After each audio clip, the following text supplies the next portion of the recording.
The Adventures of Sam Spade, Detective, brought to you by Wild Root Cream Oil Hair Tonic, the non-alcoholic hair tonic that contains lanolin. Wild Root Cream Oil, again and again the choice of men who put good grooming.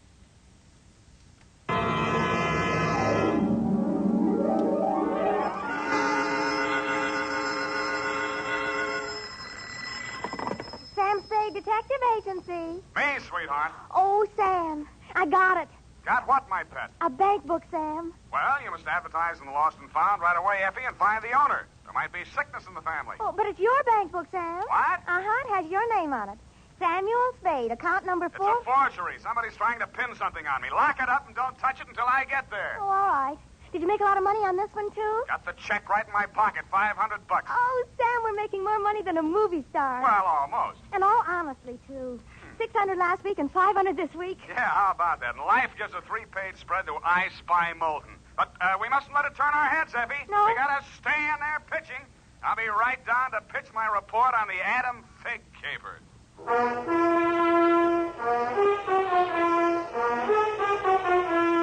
Dashiell Hammett, America's leading detective fiction writer and creator of Sam Spade, the hard-boiled private eye, and William Spear, radio's outstanding producer-director of mystery and crime drama, join their talents to make your hair stand on end with the Adventures of Sam Spade.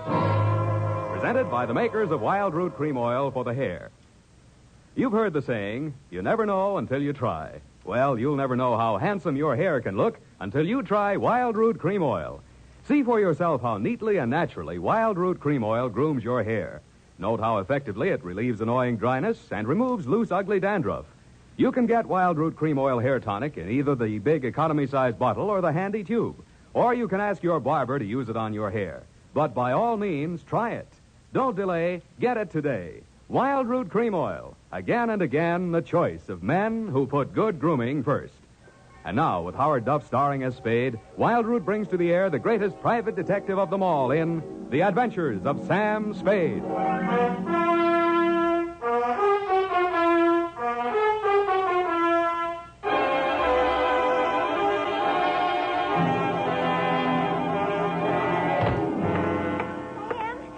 I bought us a present.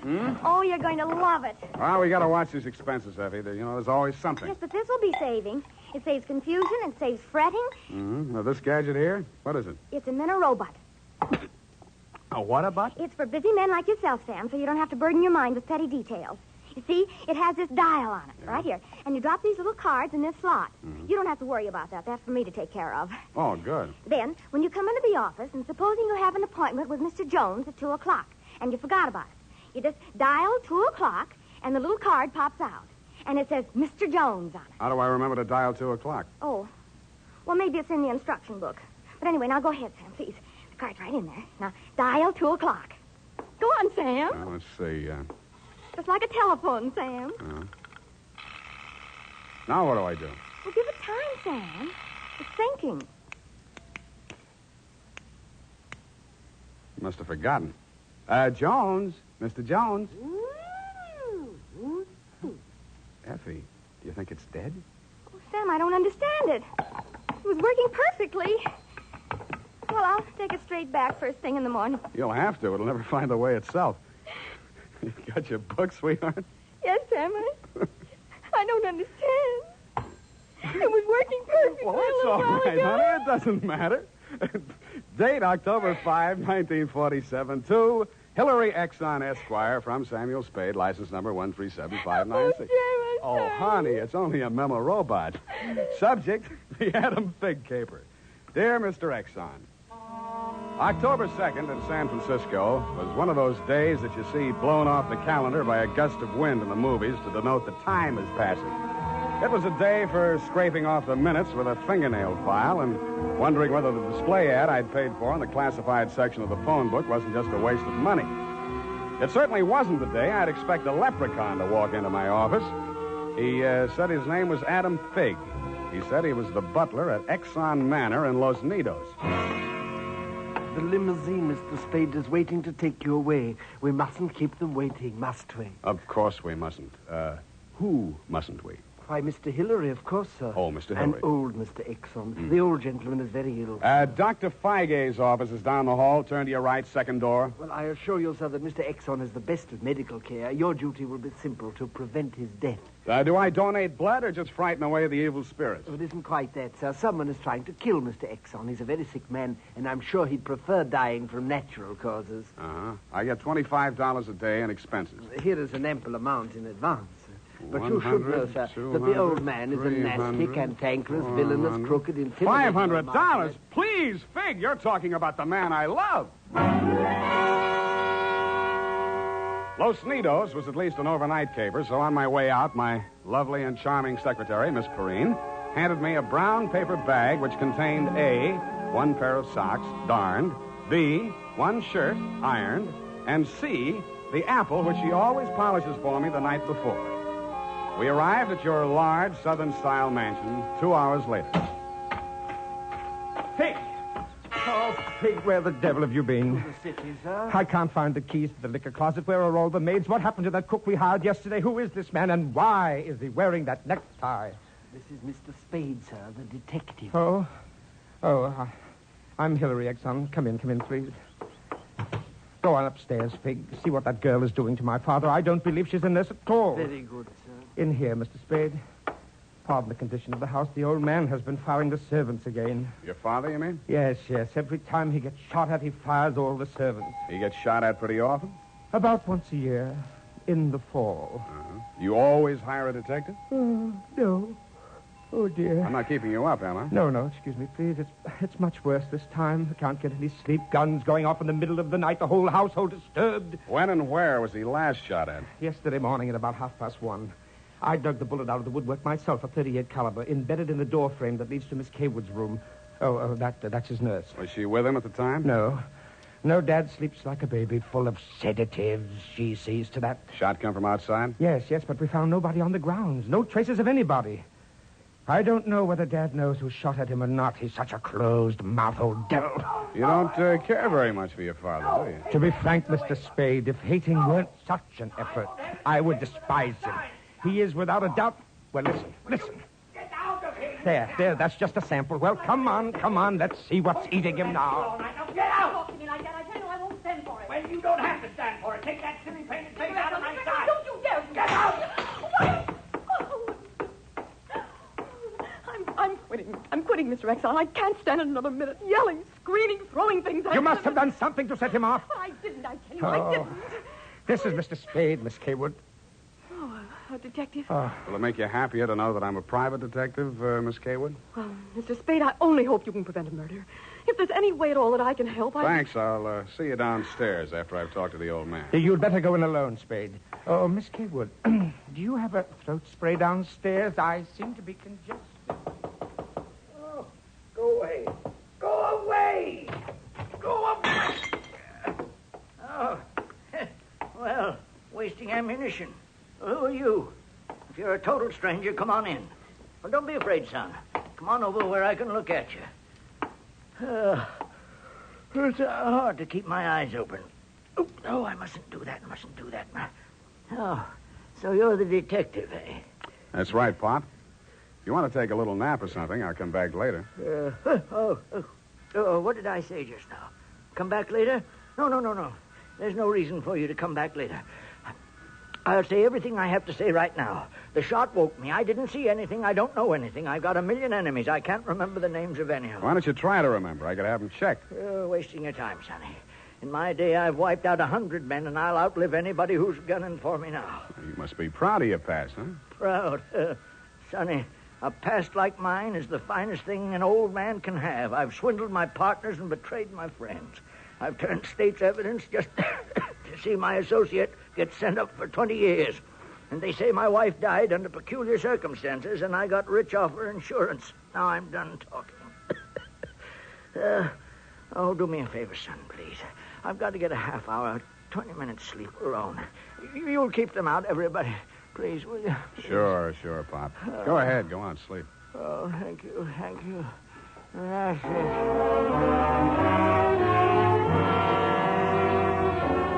He closed his eyes, rolled over, and fell into a heavy sleep. I stood there a moment, looking down at the frail, wasted old body. Then I cased the room. In digging the bullet out of the door, Hillary had done a good job of ruining any chance there might have been of proving the direction it had come from. I strolled out on the balcony. It was a pretty night. I lit a cigarette and took it in. Then I heard a door open and close softly behind me. Nurse Kaywood was at your father's bedside. She was filling a hypodermic from a small vial of bluish liquid. He didn't awaken when she jabbed it into his arm. Then she saw me standing in the doorway. She hastily dropped the medicine vial into her uniform pocket and came around the bed to meet me. Oh, Mr. Spade, oh, thank heaven. Why, when I saw you standing there in the half night, I thought you might be... Thought I was who? Why, the man who fired the shot. There was a man? Well, I don't know. I didn't see it happened. I just assumed that... You shouldn't have done it. I warned you, Eleanor. Oh, we're disturbing him. Let's talk outside. Okay. Oh, it's good to breathe something besides sick room air. I thought you got used to things like that in your profession. Why are you so unfriendly, Mr. Spade? Nurses are humans, aren't detectives. Try me, sweetheart. Oh, I know what you're thinking of me. But after a week in this horrible house, that poor old man, he's frightened. He's really frightened. What of? Why, the shots. 38 caliber or hypodermic? Surely you don't think that He's supposed to be under sedatives. The doctor's orders. Sorry, sweetheart. It's my job to suspect everybody. Oh, can't you forget your job, even for a moment? Sure. If you don't mind the fact that I know you're a liar, that I'd make book you didn't come here primarily as a nurse, and what's worse, your act's not even convincing. Oh. Is it that bad, Sam? Yeah. Almost bad enough to be good. Come here. Oh, I hate you.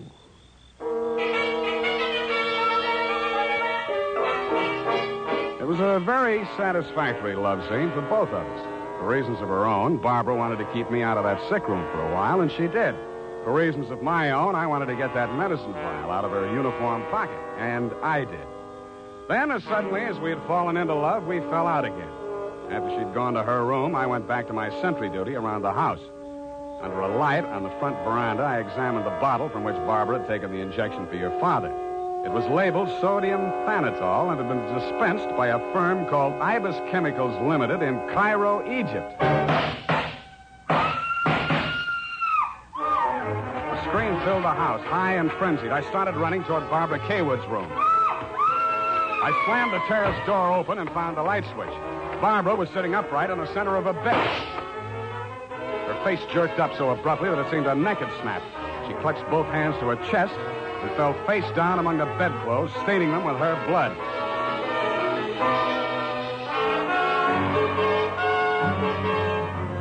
I don't know whether I went through, over, or around the screen that stood between her room and the old man's. I circled Exxon's bed. He lay on the floor on his side facing the window. I went outside. A .38 automatic lay on the ground a few yards away from the building. I put that into my pocket and listened. No shadows moving. Nothing. Then he was on me before I could be sure he wasn't a medium-sized tree. Break your back, be the light. The warm stuff on my cheek might have been the thing's blood or mine. It gathered me up and bent me back and tore at my throat. Then I remembered that hands are stronger than fingers. I started with his thumbs.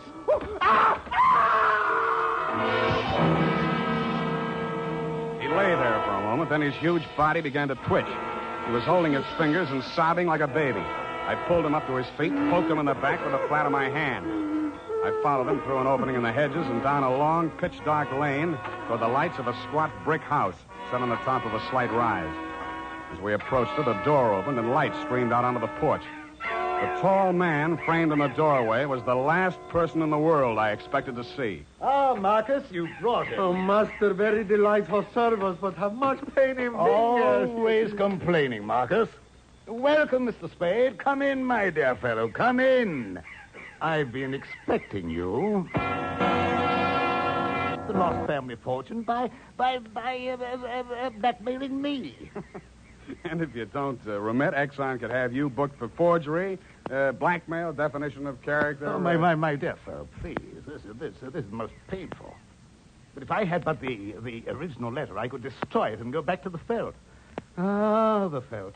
What happened to it? That Figg, that stinker stole it. He burgled my home. Are you taking pot shots at old Exxon? Well, don't be a fool, man. I want Exxon to stay alive. I must find out some part of his life which will have an exchange value that will cancel out what he has on me. By the way, old thing, you met Miss Kaywood. Mm-hmm. At the present moment, she's milking me for $150 a day. Oh? She's supposed to goad the old man, by whatever means necessary, into talking about his past. And that information she is to bring to me. Well, that ought to be easy. Exxon brags about his past. Now, so far, I've learned that Hillary Exxon stole 2 heifers at the livestock show in Abilene in 1906. I feel for you, Captain. That wouldn't get much on the current market, would it? My dear fellow, I've a proposition to make to you. Should you ferret out anything that would be of value to me, I'll reward you handsomely. Well, maybe something can be arranged, Captain. Good, excellent. May I have your word on that? Well, there isn't much time, Captain. I'd better trot on back. I'll show you to the door, sir. And let me warn you, Mr. Spade, for your own good, should you ever hear the thrum of Ibis wings, run, flee. I assured him that I would heed his warning, bade him good night, and started back down the lane in the direction of Action Manor. Business was going on as usual. There were no shots this time, only the scream. When I got to Barbara's room, you and Adam were standing at a bedside trying to quiet her down. Well, Mr. Spade, is this the way you guard the house against intruders? Where have you been? Ask Adam. What does he mean by that, Figg? I'm sure I don't know, sir. I've not left the house, sir. What happened here? Oh, she woke up screaming. She said someone had come into the room and torn off her bandages. A nightmare, of course. Please, I want to talk to Mr. Spade alone. Oh, please go. Adam, you go too. Please, Hillary, you go too. Good. Some questions I want to ask you, sweetheart, alone. But look here, Spade, look here. She just had a terrific shock. She shouldn't be questioned. The code of detective transcends that of the medical, Mr. Hillary. Perhaps he should have a few minutes alone with Miss Kaywood. Oh, very well, Figg. I suppose you know best. Remember what the doctor said, Miss Barbara. Not too much exertion. What happened, Barbara? Well, it could have been a dream. Somebody was standing over me in the darkness and peering down at me. And then he started to rip off my bandages, and I screamed. And when Figg came into the room and he turned on the lights, he was gone. It could have been a dream, Sam, and I could have been clawing at the bandages myself in my sleep. But you weren't. It wasn't a dream. I've been talking to Captain Sherry. And then I thought...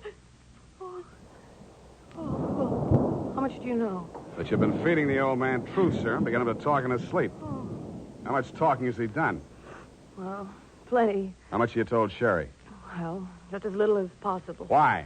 Because, Sam, if we can keep that old man alive and out of jail long enough to sell what we know to Sherry for what it's really worth, we'd be fools not to do it. What makes you so sure you'll stay alive long enough to collect, sweetheart? Well, because you're going to help me, aren't you, Sam?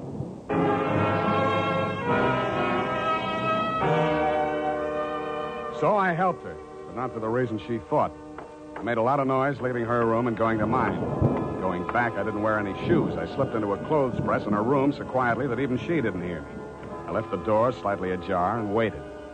Time passed, and I was stiff from standing still. It happened at about 3 a.m.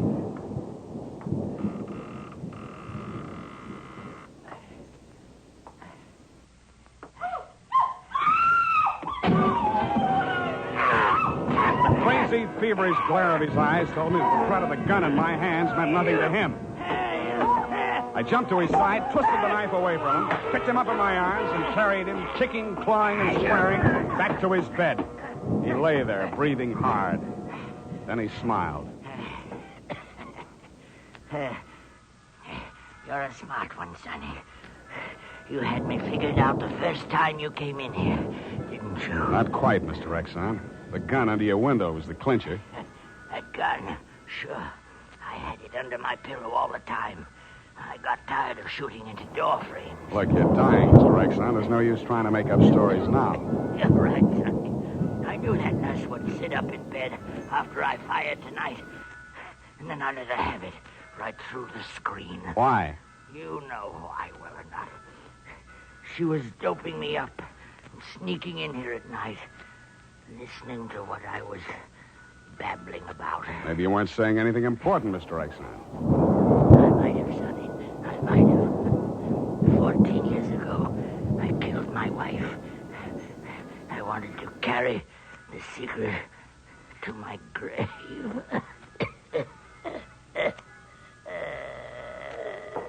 You And nearly made it at that. Spade! What's happened? Is he dead? He's dead. Did he say anything, sir? Did he confess You it? must tell me if he said anything. I didn't hear him say a word. Well. Yeah, Mr. Spade. Charged with a certain texture, a significant quality. There's a certain smell, yes. Ah, and omen. You can inhale it, sir. Journey thou to Nairobi on the veldt. Tarry 7 days, and you will collect the fabulous golden skull of Wizami, king of the Bojamas. Aha! Marcus! Unhook the hooker. Pack the marmalade. We are off to the veldt.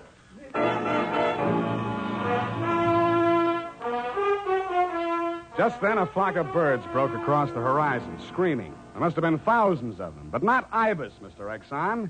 Vultures. I suppose if you're going to pay any attention to omens, it's a good thing to know your birds. Period. End of report.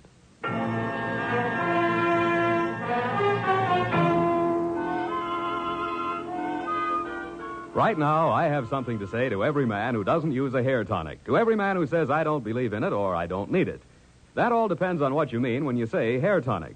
If you mean the old-fashioned greasy kind that leaves your hair smelling like a perfume factory, you're absolutely right. But remember, Wild Root Cream Oil Hair Tonic is nothing like that. Wild Root Cream Oil is an entirely new kind of hair grooming preparation. There's not a drop of alcohol in Wild Root Cream Oil, and it contains soothing lanolin that's like the oil of your skin.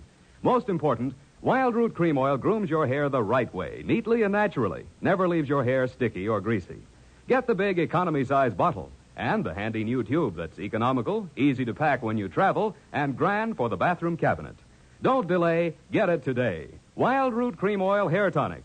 Again and again, the choice of men who put good grooming first.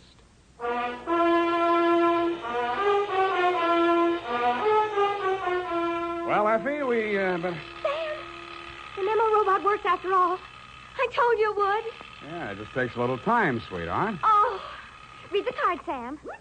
Now, you see? You'd know you were supposed to see Mr. Jones at 2 o'clock. Isn't it wonderful? Well, this card doesn't even mention Jones. Huh? What does it say, Sam? Well, it says, journey thou to Friskin's drugstore, wager $5 on Ira W. in the third at Belmont Park. Oh, Sam, it's psychic. Tarry but a moment. Yes? Thou wilt lose $5. Oh, good night, Sam. Good night, sweetheart.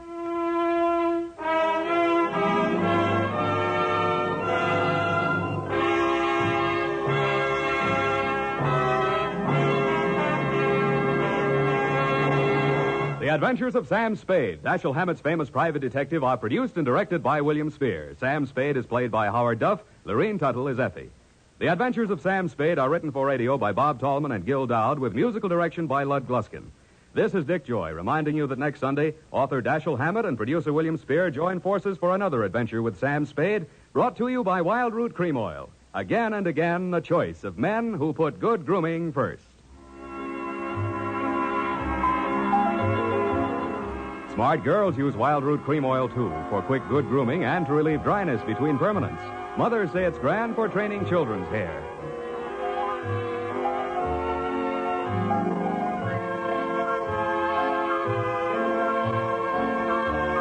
This is CBS, the Columbia Broadcasting System.